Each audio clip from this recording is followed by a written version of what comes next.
How do you identify predatory scientific academic journals? And what do I actually do to prevent myself from using those different kinds of academic journals?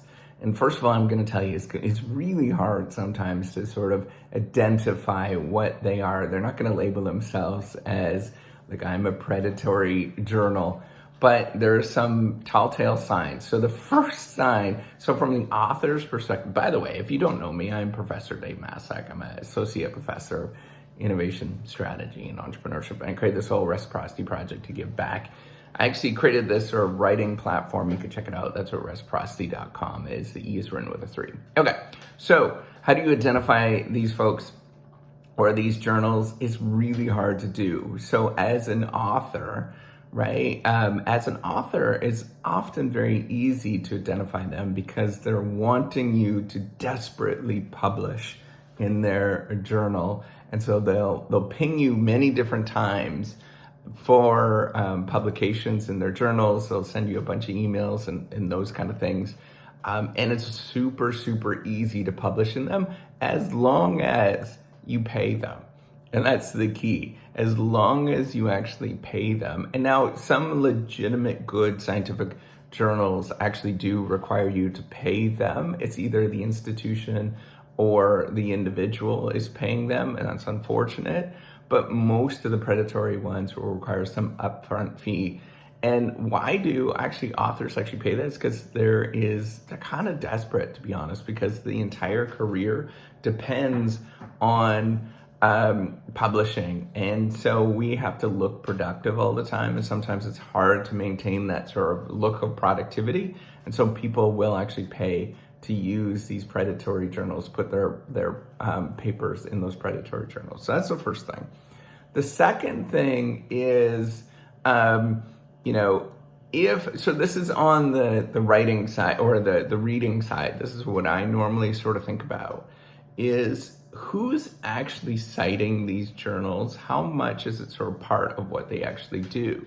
And so that's where you would look at the lead people in a certain field. Now, sometimes the lead people in a certain field have a number of publications and you can't identify where they're going to publish in and stuff, but there's some people that are very, that they care about that. And so you have to look at those type of publications and where they're publishing in.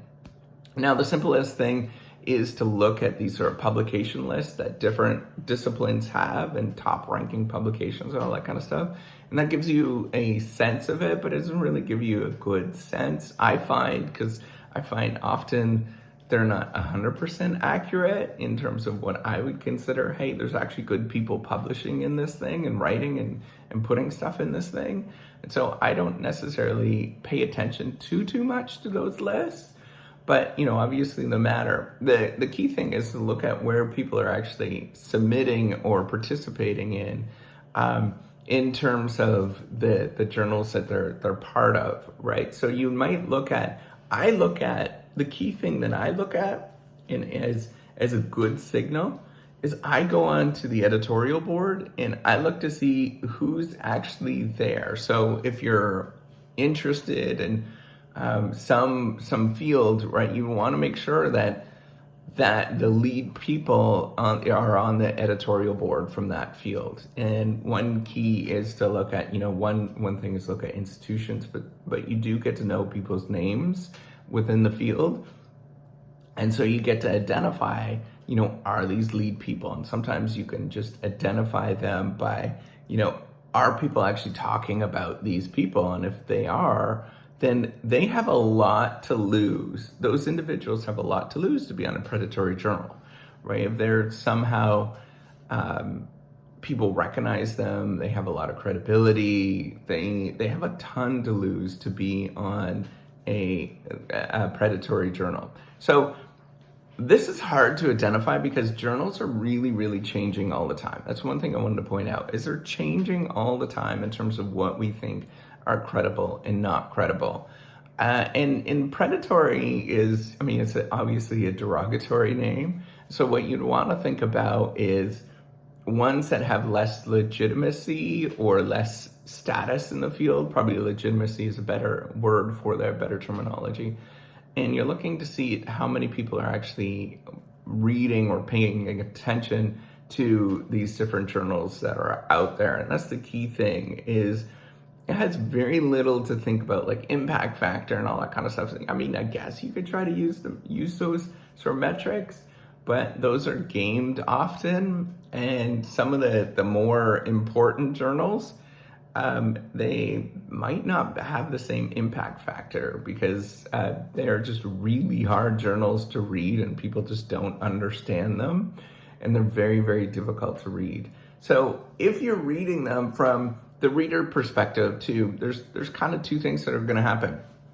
The first one is that when you read them, the introduction is going to make a lot of incredible sense, right? This is the way that I sort of identify a good article, is that the introduction almost always makes a lot of sense. You're like, this is actually really interesting. This is super cool. And it could be for a very, very late audience. Somebody that is, in high school, for example, should be able to read a scientific article. But then at about page 3 or 4, all of a sudden it takes this like left turn, and then gets really complicated and really difficult to actually read, but it's still in, perfectly good English, but it's just really hard to read. And you're like, what the heck happened here? This is too much.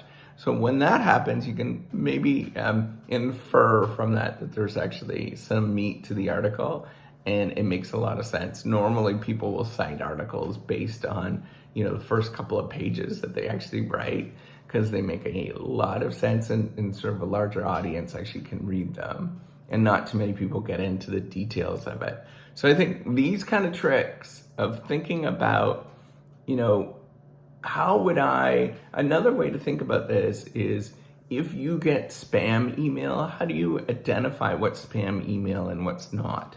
And if you think about, hey, it comes from a legitimate person, it comes from people I know, all of those ones that I recognize, I understand, those are not spam emails. But the ones that you're like coming from some place and they sounds like they're just too good to be true, right? They're almost always like that. They'll have like really bizarro names that sort of conflate this, or try to show this legitimacy of some sort, like the international accreditation of basket weaving in America Association Journal, like sort of really stupid names, right? Like they just keep adding all these words on to make it sound official and stuff like that. You can often see them. The ones that are really a little bit more trickier is when they have the names that they're mimicking some prestigious journal that's already out there, right? So we have Academy of Management Journal. Sometimes I'll see ones that are like International Academy of International Management Journal, or something, I don't know, something like that, right? Like, hopefully there's not a journal out there that I'm offending, or people that I'm offending, but what I'm saying is that they just start adding all these kind of official names to mimic what's already out there, and you see those as well. So you just have to be careful with looking at these sort of predatory journals, that what they're trying to do is take money out of the system, because then it's a very profitable system, right? If people are desperate to get publications, and there is this whole infrastructure where people are sort of really wanting to participate in this thing, of course they can extract a lot of money from the system, because people are willing to do anything, right? Of course, it's like any sort of certifications, right? To get a certification to get into some industry, or to get into a country, for example, some passport, for example. People do some really desperate things to get into some of those places, right? And they're gonna people are gonna take advantage of you. So just be careful and look for the way that I feel about these kind of things, in terms of preventing myself to go into kind of predatory stuff, is if I feel icky, if I get that sort of tingly spidey sense, or this is like too good to be true, it probably is, right? If it's difficult to do, if it sucks and I don't like it and all of that kind of stuff, that's a good sign that that's probably the right thing to actually get into, and that's not a predatory journal. So, all right, take care. Hopefully this helps you out. All right, take care and have a wonderful day. Bye.